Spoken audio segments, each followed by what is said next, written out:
Welcome to Imperfect, Better After Broken, the show where we celebrate the cracks, the scars, and the stories that make us stronger. I'm Jeff Servello, a leadership coach and work in progress. And with me is my wonderful co-host, Dr. Susan Hendrich. Susan is a leadership coach, a psychologist, and a host of Human Being with Dr. Susan, right here on Sandcastle Radio, America's hottest online variety and music station. We made it to episode 3, Jeff. We're doing something here. I'm excited. Really thankful for the listener out there who's been giving us their feedback, and for the folks who have reached out and not only said they've listened, but have pointed out the specific points of the show that have been impactful. And today we're going to talk about the rebuild process. There's this great quote, Ray Thompson book, and The Cost of These Dreams is the book. Nobody emerges from the highest levels of anything with all of themselves intact. It's so normalizing. And that second arrow we've talked about, where you beat yourself up and like, what's wrong with me? And hearing that nobody emerges unscathed or the same is validating and normalizing at the same time. Thank you for that. Yeah, and it's wonderful, right? And I remember the first time I heard it, I was going through a rebuild, and it really reminded me that there is a cost, like the book's title, The Cost of These Dreams. Whether you win or lose by an inch, by a mile, it doesn't matter. There's a cost that comes in a rebuilding and a regeneration that has to happen throughout it. Why rebuilding matters, and what actionable steps the listener can take to be better after broken. Pain is inevitable, suffering is a choice, but the rebuild is intentional. That is a theme to hook onto our listener, giving us feedback and helping us to know what's made a difference. I had a wonderful surprise today where someone came up to me and said that they found value in the story that you told about Kevin and how he accepted you after you had fallen, with a mistake on the football field, and helped you get right back up again. And it reminds me of Punch the Monkey. Who knew that this tiny monkey would just capture everyone's heart? He was abandoned by his mother, but the other part of it is this plucky little, scrappy little spirit that he has, and he just exemplifies hope and carrying around his little stuffed animal, and then getting accepted, getting some love from a monkey from a new tribe. And man, who can't relate to needing to carry your stuffed animal around until you find your next moment where you matter? The courage, and I love the word scrappy, the scrappiness to just push on and to continue. And this isn't what I wanted. This isn't the way I would have written the chapter, but the show has to go on. And this may not be the first part of the chapter that I would have written, but it's certainly not going to be the end of the story. He serves as a great metaphor for carrying on, persisting. As long as you are alive, there is hope. Things feel hopeless. From a psychological standpoint, depression has 3 characteristics to it. One of them is feeling helpless. Another is feeling hopeless. And then if you think about the literal term depress, where your mood is depressed, but that hopeless part is always the one that fascinates me. When we lose hope, that something or someone comes along and reminds us of our light. So a little punch reminds me of our inextinguishable light from within. How about you? What kind of feedback have you gotten? Folks are enjoying the playlist, so we're going to continue with the playlist. In a little while, I will invite you to share what your favorite song from this coming week's playlist is, and I'll do the same a little bit later. I really just was touched by the folks who so many people have pulled out so many different things, and I have enjoyed that. But I had a good friend who's like, I needed to hear that today. I have a friend who is a priest, and there are times when I've heard his homilies, and one of the greatest compliments I've ever heard people give him is, it's like everybody in the room thought they were he was speaking just to them. I felt like you were talking to me. God is everywhere. Mm. We need only look and see. You are going to rebuild it sometime. You are going to experience either a personal setback, an organizational setback, a feeling hopeless or helpless. If you wait to get out of the hole, or you don't prepare to get out of the hole until you're in the hole, your likelihood of success is going to be significantly low. We can talk about how to rebuild culture after crisis, how our scars can become leadership strengths, why storytelling and mindset shape and focus our recovery, and then some practical strategies for reframing and repair. My mentor from the Navy, Gene, told me one time, work is divided into thirds. 1/3 is timing, 1/3 is luck, and 1/3 is skill. So 66% of the odds are out of your control. Own that 33%, but be prepared for when that 66% may not tip in your favor, and really shaped me. And I can see that that's kind of hitting something for you. It big time. Thank you, Gene, and thank you, Jeff, for carrying forward that message. I'll tell you why it hit me. There's a poet, Daisy Kabagarama, Dr. Daisy Kabagarama, that I worked with at Wichita State University. She wrote a poem called Do All You Can. Do all you can while you are still alive. Settle old hurts and clean up the place. Wow.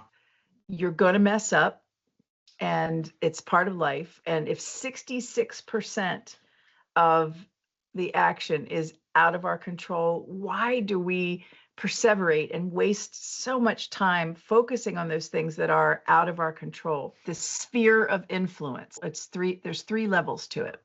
Your sphere of influence includes the things that are within your control. That's the smallest, tightest group of things that are out there.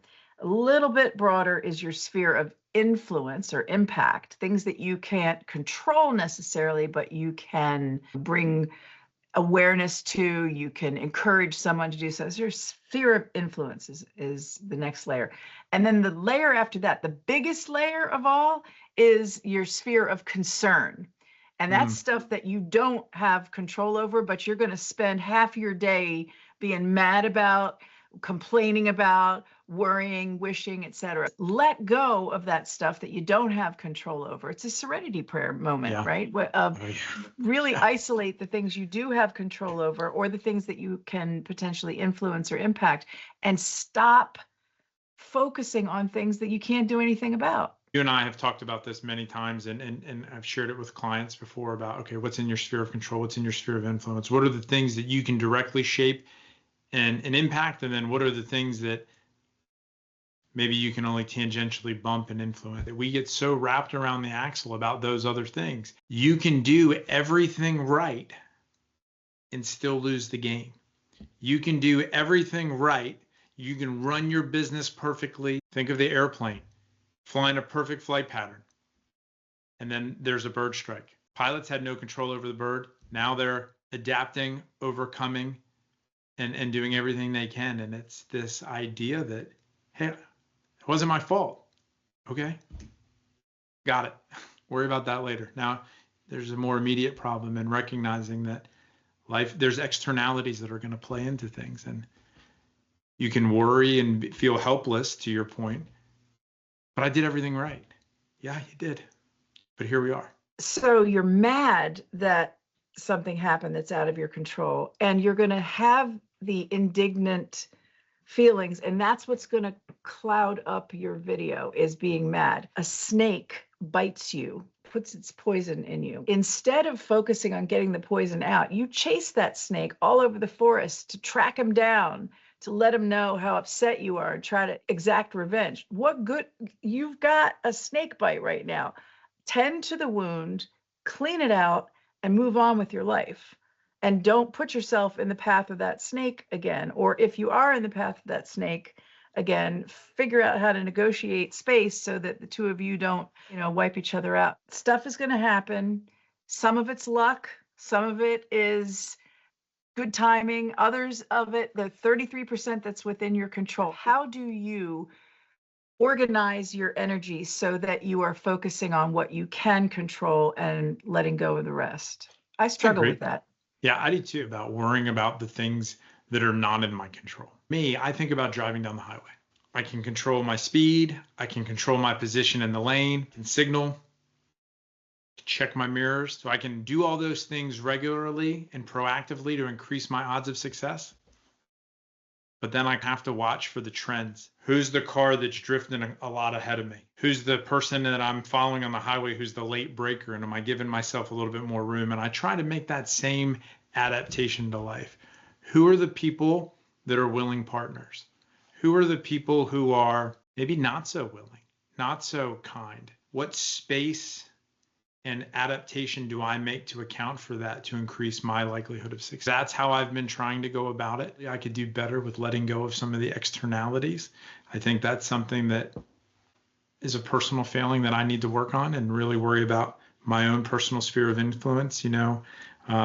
What does so-and-so think about you? And then right as the person started to talk, the person goes, doesn't matter. It's none of your business. That's their opinion. Like how much should we worry about other things? If I do the right things and I focus on the things that are in my control, those other things will or will not take care of themselves, but I can't get lost in that. I can only worry about my sphere of control, my sphere of influence. You're not going to like this. In fact, I'm pretty sure that this is going to just not land well, but I got to say it anyway. Jalen Hurts, quarterback for the Philadelphia Eagles. Go Birds. One of the magic parts of this that guy, hurts, by the way. I know, I can't help it. I got to bring him out. He genuinely does not follow the media. He doesn't tune in to things that he can't influence. Yeah. I watch guys like that, and I think, when actors say, "Oh, I don't watch my own movies," give me a break. These people watch their own movies, and Jalen Hurts is not paying attention and is following that credo of what other people think of you is none of your business. A discipline to not over focus on that which is out of your control, and to view failings or fallings as elements of lesson, elements of humility, and a test of your mettle, your resilience. Yeah. So the victim mindset that happens, we were talking about the book Tribal Leadership, nihilism, right? The world is terrible, I'm terrible, or the world is okay, but I'm awful, which is a depression type of mindset, or I'm great, but these people are all clowns and idiots, which is the road rage guy. The concept of the victim mentality.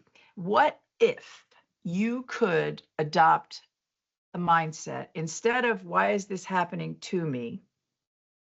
One iteration forward would be, why is this happening for me? Like, where's the lesson in this? Where is the beauty in this? Where's the recovery? Where's the redemption? In fact, Dr. Willie Jolly, check this quote out, said, a setback is a set up for a comeback. Why is this happening to me is victim mindset. Why is this happening for me is recovery mindset. Why is this happening through me is inspiration and strategy mindset, that it's happening in my presence, and how I respond matters to the people in my life. So take that mantle seriously. Jalen Hurts is a perfect example of that, right? He is the embodiment of resilience theory, right? Absorb shock, adapt, and emerge stronger. Peak of his game at Alabama, Tua comes in. He plays the role as a great supporting teammate.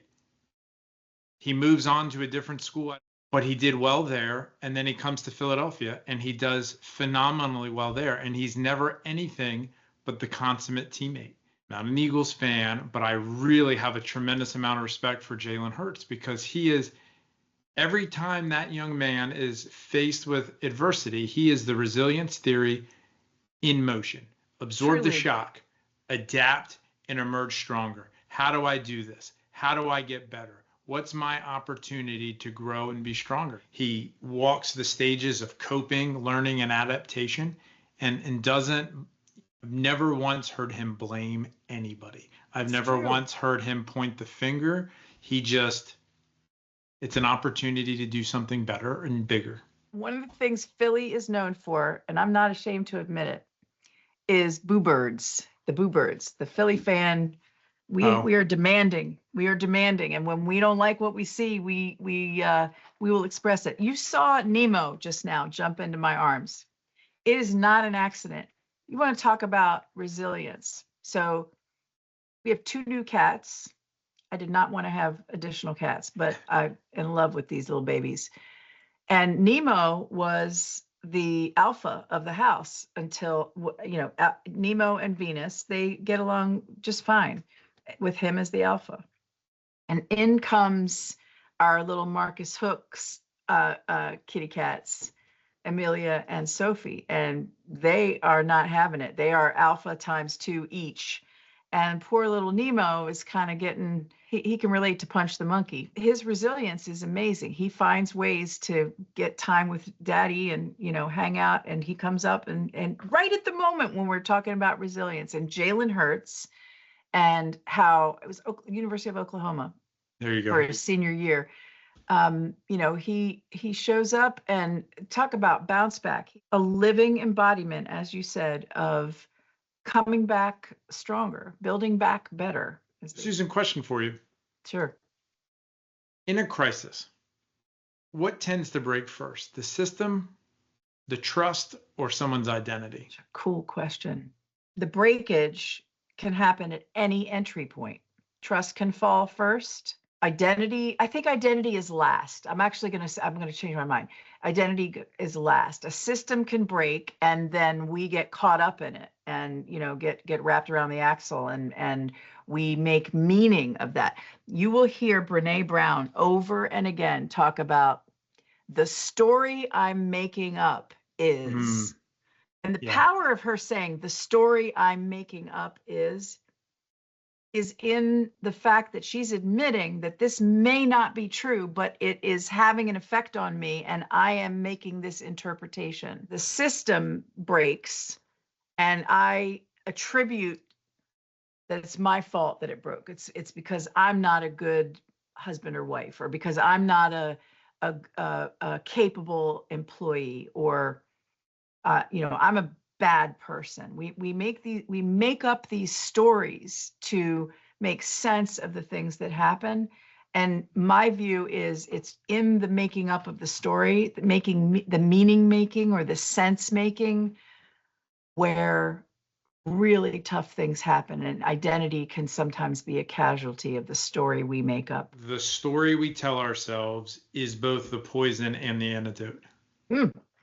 Say it. It's true. I've failed, wall comes crumbling down, but then accepting I may have failed, but I'm not a failure, being critical to the rebuild. Not allowing my identity to be altered. I failed. I'm not a failure.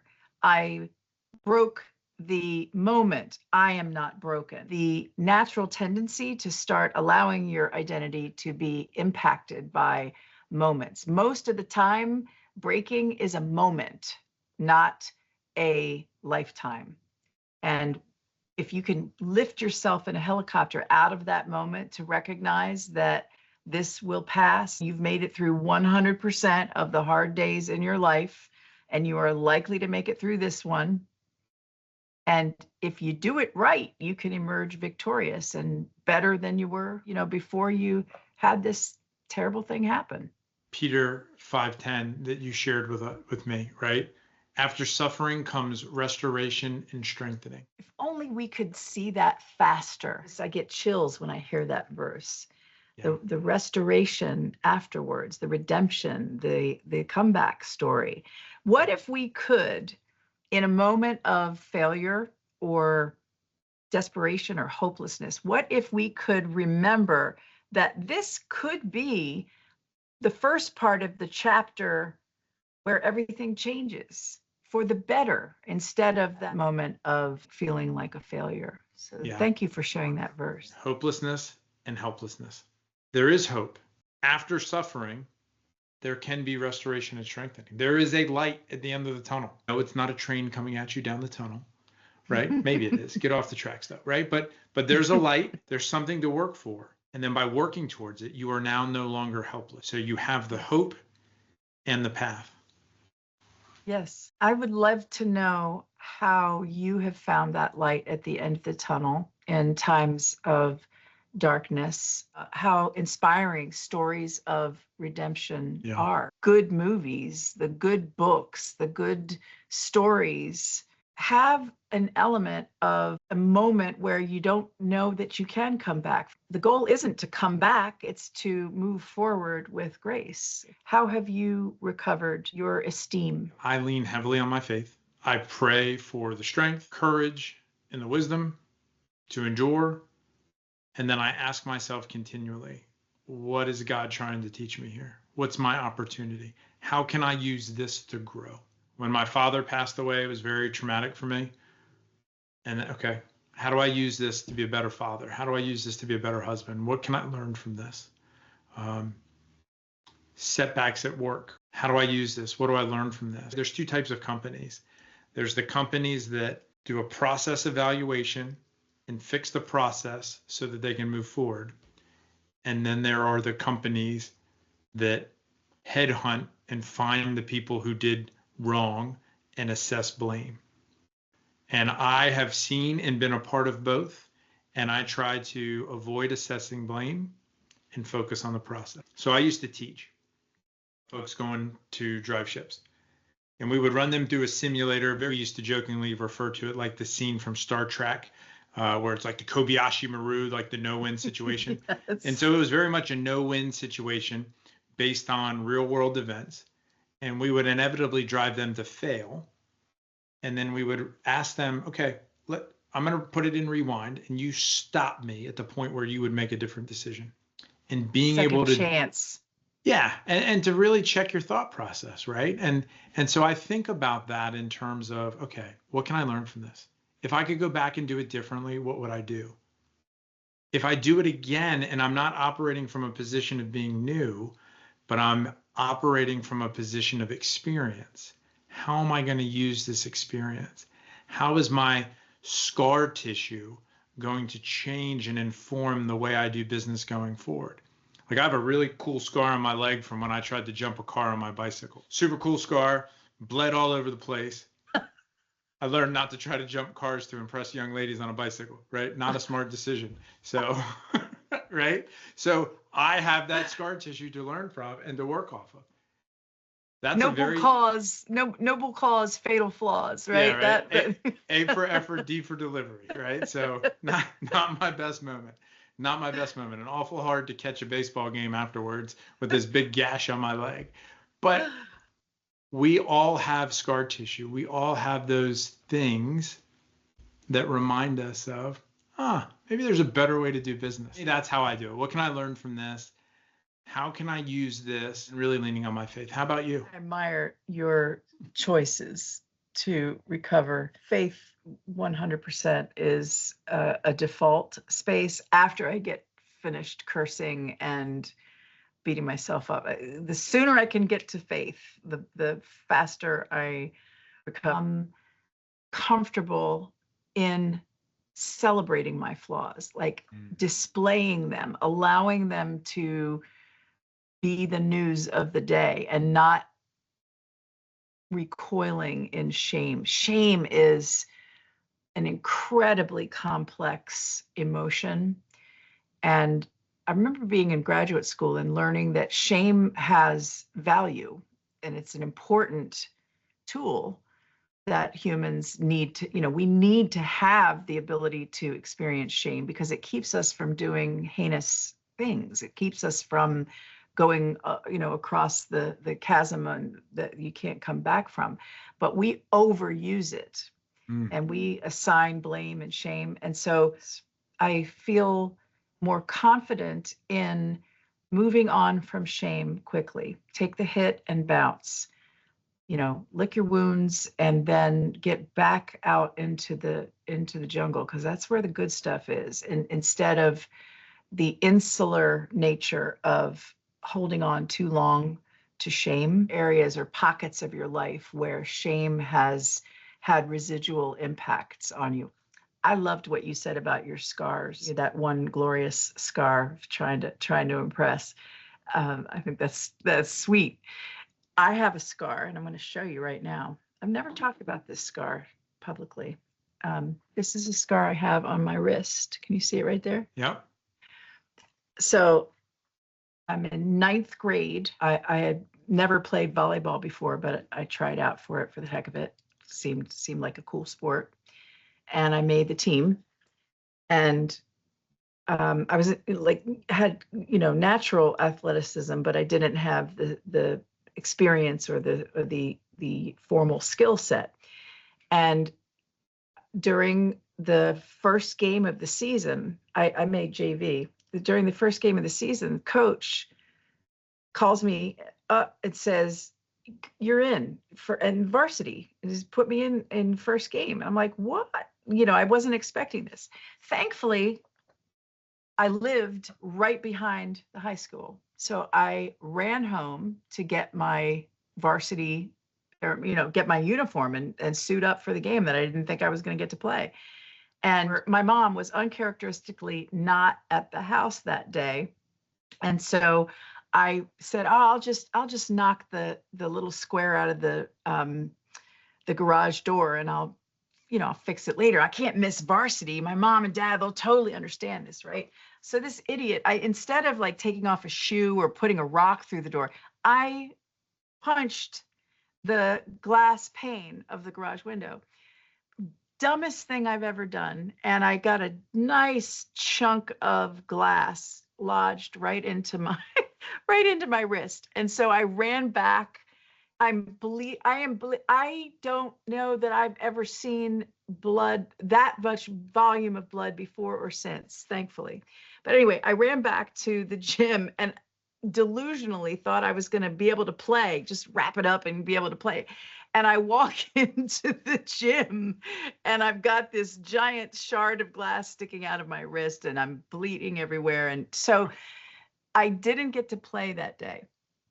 But what I got was a lesson in patience. And, most of the time, most moments where you think, if you don't take this moment right now, I'm going to miss it forever, are fleeting. And so the shame that I felt of when I realized I kind of came out of this autopilot fugue I was in, that I was scaring people, and they probably thought, who knows what they thought, but a teenage kid has a shard of glass sticking out of their wrist.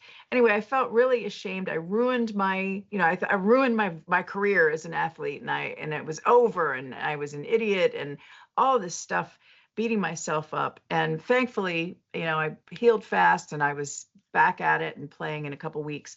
But the point is, how do you recover from that when you feel foolish and you feel ashamed and uninformed, ill-informed? My coach at the time said, "Wrap it up, don't do that again, and focus on the game." Yeah. It was awesome. So that I've taken that with me. Wrap it up and focus on the game. Focus on moving forward. Again, take the hit and bounce, and don't punch glass windows. Pro tip. I seem to recall all those guys in the movies like wrapping something on their hand, right? So yeah, right. Yeah. I hadn't seen those movies just yet. Yeah. So my heart goes out to teenage Susan. Like, Thank you. I needed it. It's nice to know I'm not the only one who had an A for effort, D for delivery moment. So, Yes. But it really talks about the difference between wounds and scars.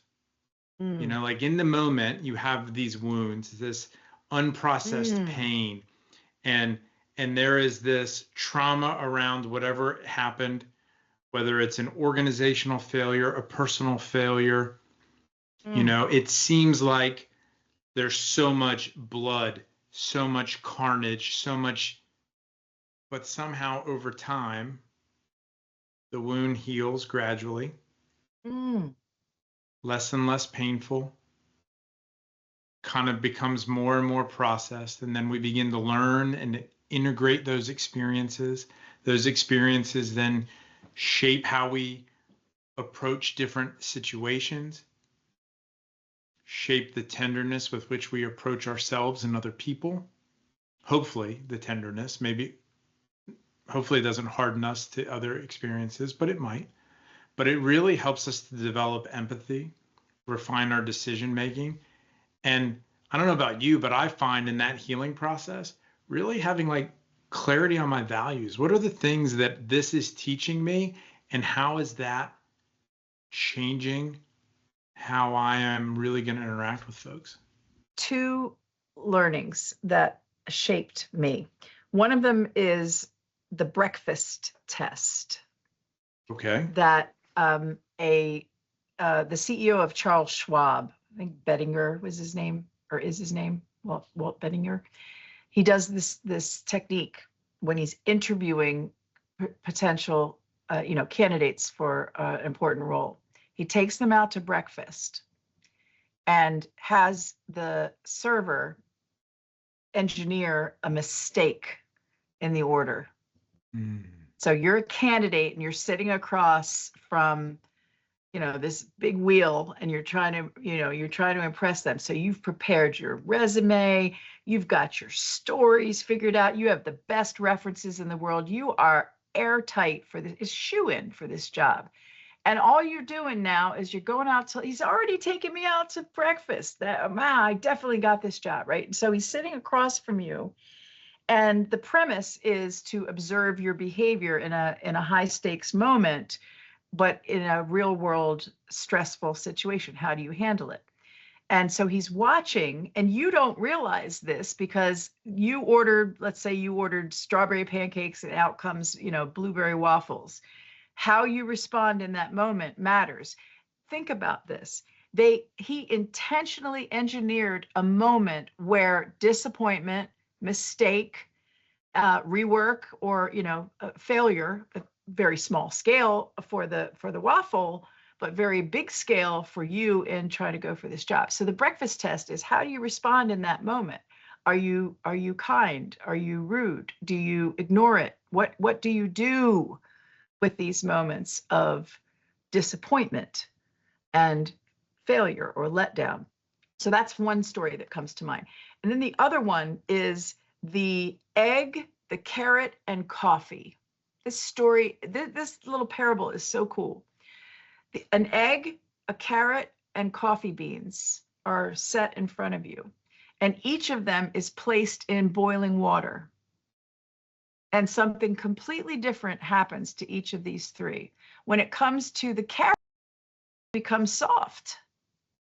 When it comes to the egg, it becomes hardened, hard-boiled egg. When it comes to the coffee, the boiling water brings out the best in that coffee, the aroma and the flavor and the smooth, feel of the coffee. Same water, same heat, same stress, same circumstances, completely different impact on the being, because it can either make you soft, it can make you hardened and give up, or it can bring out the best in you. So I want to be coffee. I want to be like coffee. I love that. It speaks really, I think, to the nature of reframing things. 3 identical sets of boiling water, and what do you do with it? How do you take it? Is it a gift, right? Is it a problem, or is it a possibility? Is it happening to me and I'm a victim? Is it happening for me and I'm a learner of a lesson? Or is it happening through me as a test of how well I can handle this? Think of a superhero, handle this energy coming at me and use it to become stronger, to become better, to save yourself or save someone else or make someone's life better. You hinted on this before. You are going to have that moment. To our listener at home, you are going to have the moment where, why is this happening to me? That is going to happen. It's perfectly natural. It is okay. You are allowed to have that moment. That is the first step in processing. Textbook level 1 energy in terms of, I'm having a crappy day. Let me get under the blanket with some Netflix and just kind of, I'm going to like shut the world out. Or for our WWE fans out there, right? Hulk Hogan is like getting kicked and he's kind of curled up, and then the crowd's going to get going, and, you know, he's going to build back up and then start fighting back. And I think that that's part of this healing process is, why is this happening to me? Natural first response. Then the reframe. Does this happen for me? Then how does this happen through me, right? To go from Hulk got hit with the steel chair off the top rope to now Hulkamania is running wild, right? That full spectrum. And then recognizing that that's a process and that you have to move through that process. That you don't just automatically go through adversity and be like, yep, I'm good. There is a lesson.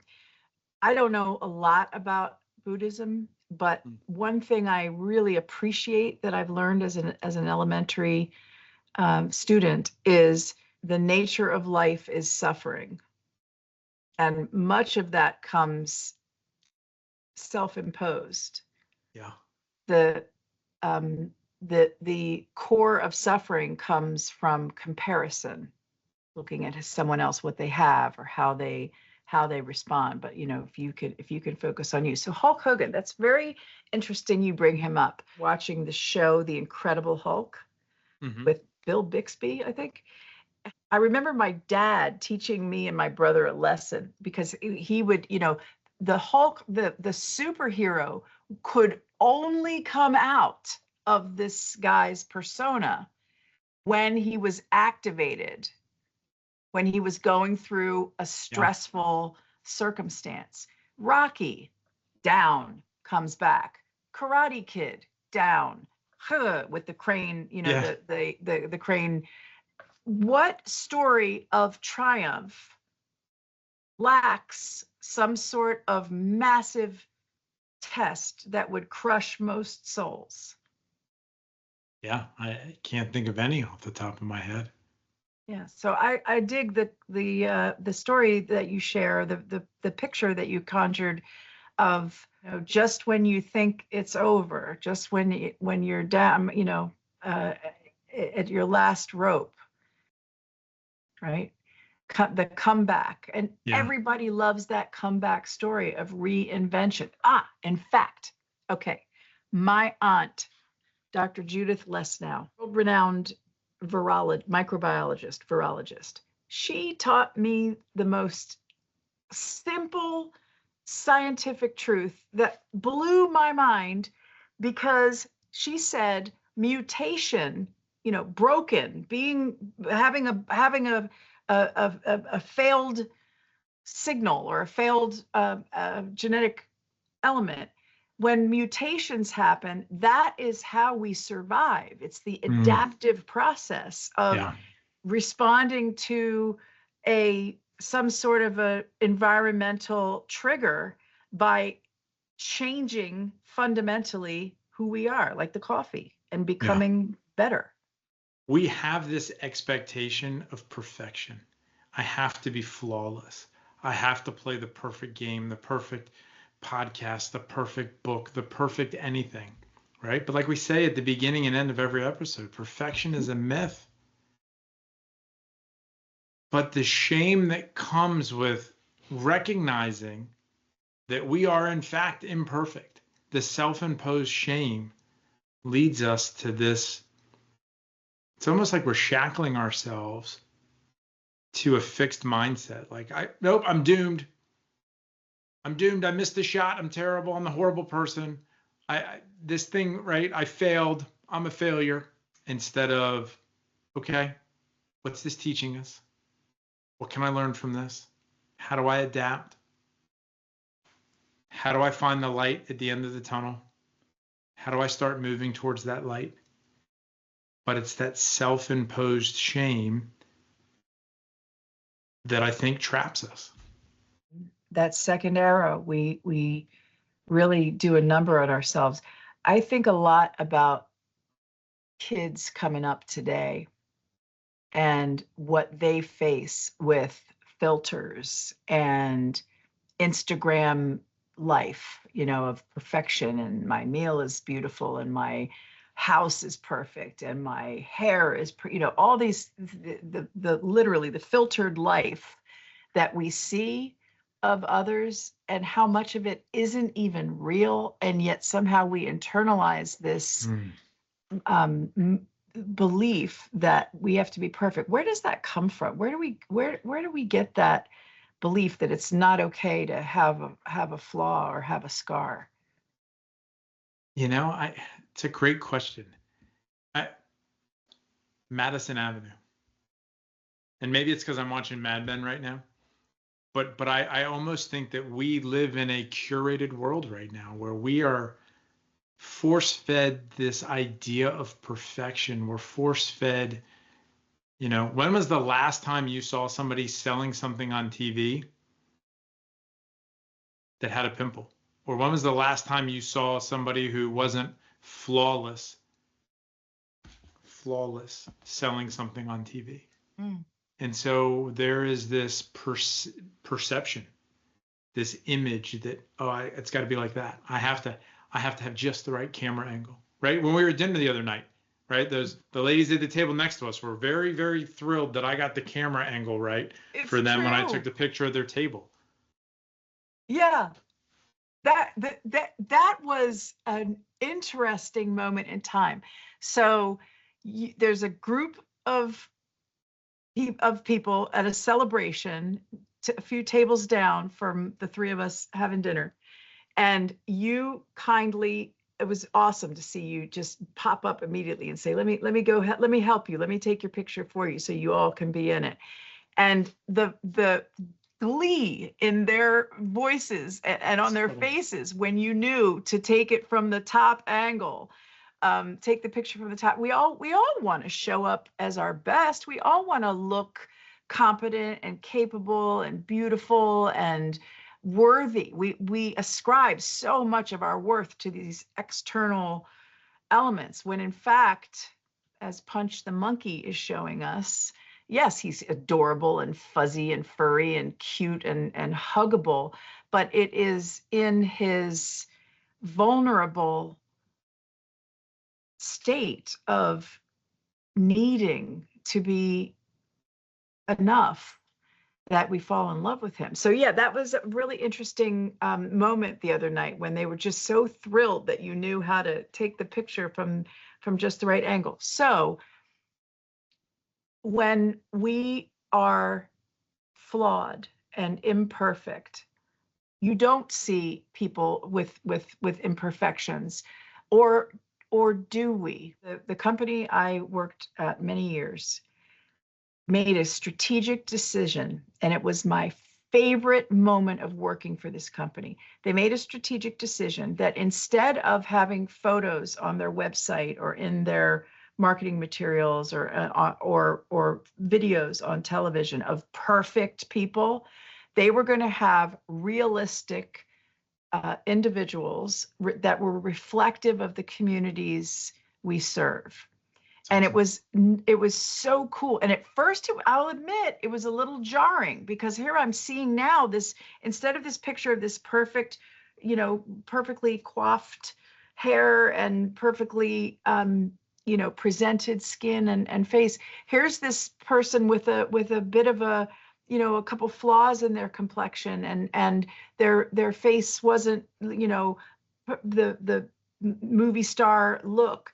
And I found myself just standing in front of this photo that was on a mural-sized wall, looking at this real person and feeling seen, and like, wow, I can see me in this person, instead of, oh, I've got to, go figure out how I can look perfect. So anyway, that really impressed me, and it was a sign that Madison Avenue was having some blowback from this picture of perfection.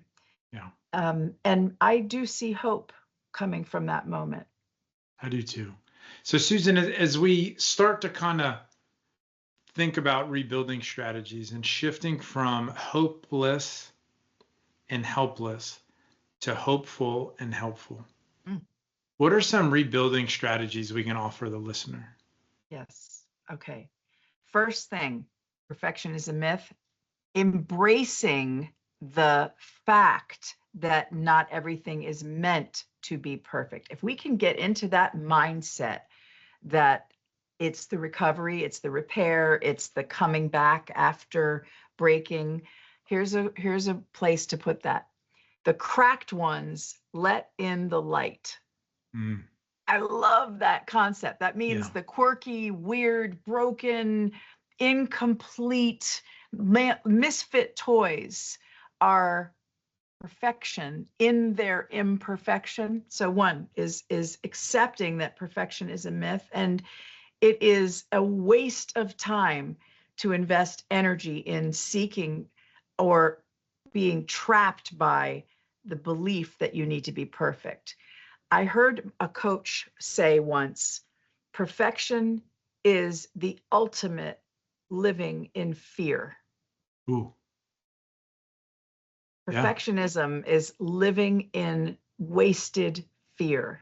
So Yeah. that's number one, is to recognize that perfection is not the end all, that in fact, being perfectly imperfect is a place to aim for, and it makes you more accessible, more human. Secondly, what does coming back look like? It's about accepting that going back to that moment before you messed up is neither possible nor desirable. Of course, we'd love to undo that glaring mistake or rethink that decision or take back that terrible thing that we said or did. But if you can let go of and recognize that going back is neither possible nor desirable, that going forward and crafting this new reality that's even better potentially than before, if you can accept that, you're on your way to something special. Yeah. Those are great tips. Rebuild trust in yourself, rebuild trust in the organization. Think about progress differently. Carol Dweck and her research on growth mindset. Think about progress in terms of action instead of results. What's the progress I'm making? How much has my wound healed? How close is it to becoming a scar? For the leaders out there, try modeling vulnerability. Hand up accountability. That's on me. Your team knows when you made a mistake. They're watching. It's okay to just own it. Hey, that's my bad. Engage in that repair process that we talked about. And this one's really important to me, that we treat failures and failings like they're somehow a contagious disease. And we treat people who fail like they're the contestant voted off the island on Survivor. And we talk about the shame process, significantly contribute to shame. So when you have a friend or a loved one who fails or is going through this process where they are wounded, maybe ask what they need. How can you show up for them? If you loved them before, love them afterwards. And if you only liked them before, maybe you love them afterwards anyway, to help them with their healing process. That is one thing that I've watched time and again through my professional career, where people did not have the outcomes they were hoping for. And it was almost, again, the image from Survivor. The flame goes out and it's like they walk off the stage and it's like, where'd Sally go? And I don't know, who's Sally, right? It's as though they never existed. And I always wondered what happens to them afterwards. And I've seen what happens to them afterwards in a professional setting. And it's lonely. And I think that's where the hopelessness and the helplessness falls away, because it's like, hey, I was good until I wasn't. And when I wasn't, everybody abandoned me. I think from a leadership, relationship, organizational standpoint, help people heal, help people learn, right? What can we do different? Not shame on you, you made a mistake. I don't know. That one kind of hits hard for me. We dispose of people when they fall out of favor, and how scary and cruel a life it is to be discarded in that way. That's why Punch the Monkey is striking such a chord with people. He was literally thrown away, rejected by his mother, and who knows what or why is behind that. But to look instead for the grace and recognize that we can neither love nor hate something in another person unless it reflects something that we love or hate within ourselves.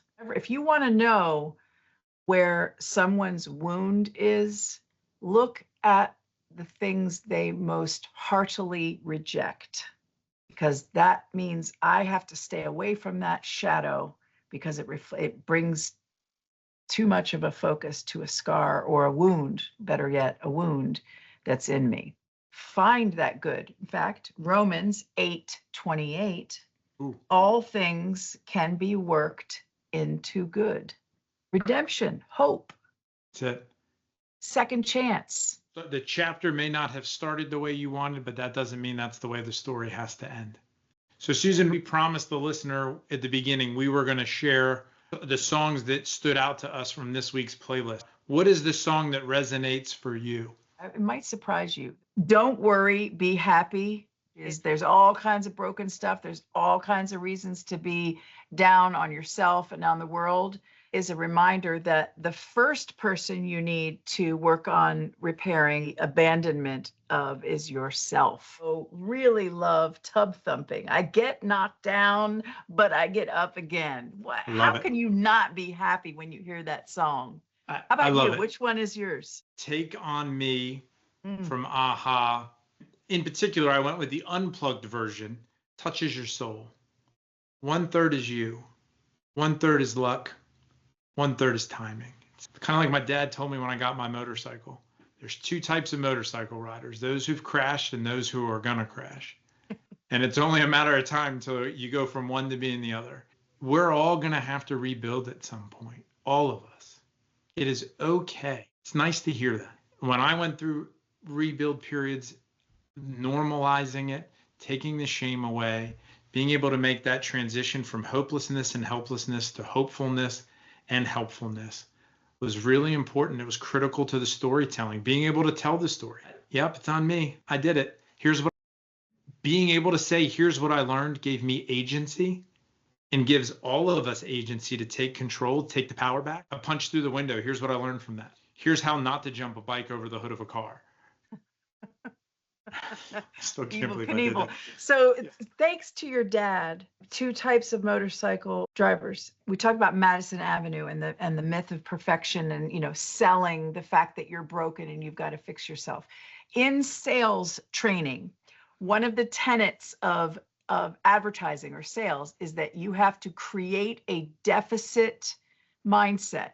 You are missing out if you don't buy Flex Seal, rubber, liquid, whatever, because otherwise your stuff is going to be leaking. You can't have that. Maybe she's born with it. Maybe it's Maybelline. You've got to make yourself look perfect. So all this deficit mindset into the buyer, the belief that something's wrong with me if I don't immediately go and buy this thing. That's what happens when you tune into QVC or HSN. Do you ever find, maybe it's just me, but I'm like, all of a sudden, I need this folding laundry basket because otherwise my day is going to be incomplete. And who carries their laundry basket? I need one with wheels. You mentioned motorcycles. Or what does Harley Davidson sell? That image of being a badass. Absolutely. So the obvious concrete answer is they sell motorcycles, an image, a lifestyle, freedom, and what their chief marketing officer said, and why Harley Davidson brilliantly outsold every other competitor. At Harley Davidson, we don't sell motorcycles. We sell the ability for a 43-year-old accountant to dress in leather and ride through the center of town and have people fear him. So talk about speaking to a deficit mind. I might be, crammed in this cubicle at the ABC Corporation and feel like I'm not much of a somebody there. But if I can dress in leather and ride through the town and have people be afraid of me, yes, deficit mindset. If I can fill that gap, fill that void. So I find it empowering to think about how advertisers are looking for our weakness. They're looking for that part of us that feels empty and incomplete, and they're going to fill it with their widget or their gadget or their solution. So be mindful that's the whole point. Is Mad Men is to make you feel less than, so that you will buy this product and suddenly you will be more than. So, Jeff, I've got one more question for you. Fire away. If you could talk to your younger self, meet younger Jeff and give him one piece of advice, what would you tell him? Be kind to yourself. The words we use with ourselves matter. And there's tons of research that backs this up. There's tons of memes about famous Bruce Lee quotes or Zig Ziglar. Like, be kind to yourself. I don't think enough of us are kind to ourselves. There's plenty of people in the world that'll line up to kick you in the ass. Sorry, I don't know if I'm allowed to say that on the radio. There's plenty of people in the world, right, that are willing to kick you when you're down. Don't do it to yourself. Build yourself up. Tell yourself a story. I may have failed, but I am not a failure. I may have done something I would do differently, but that's not the end of the story. Be it. How about you? Success is not final. Failure is not fatal. It's the courage to continue. Yeah.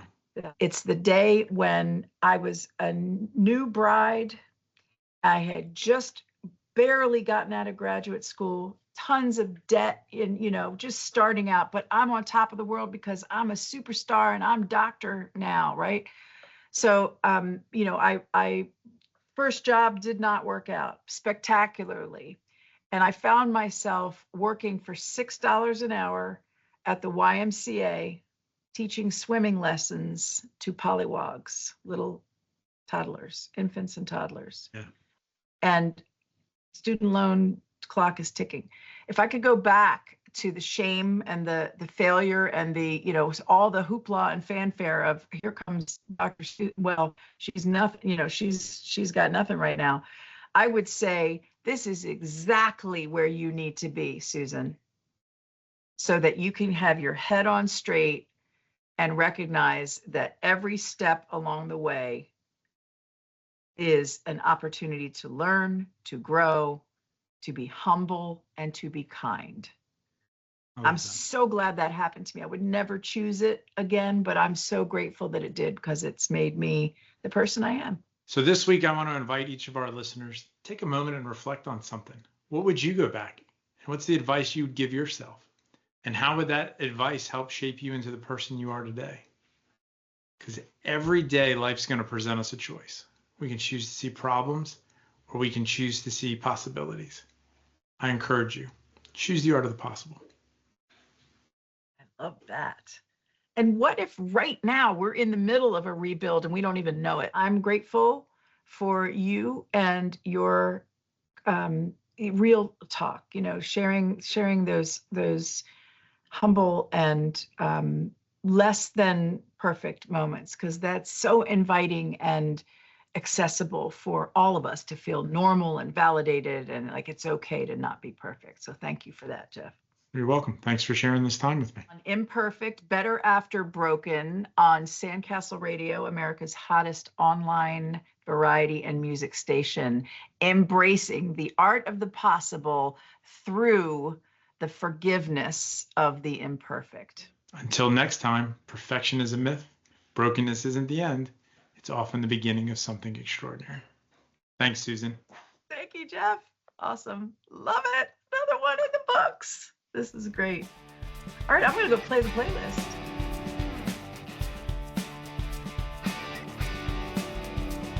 We are ready to rock. Are we going? I totally missed it. I can't see the top. I don't know what the hell I'm doing. You know what?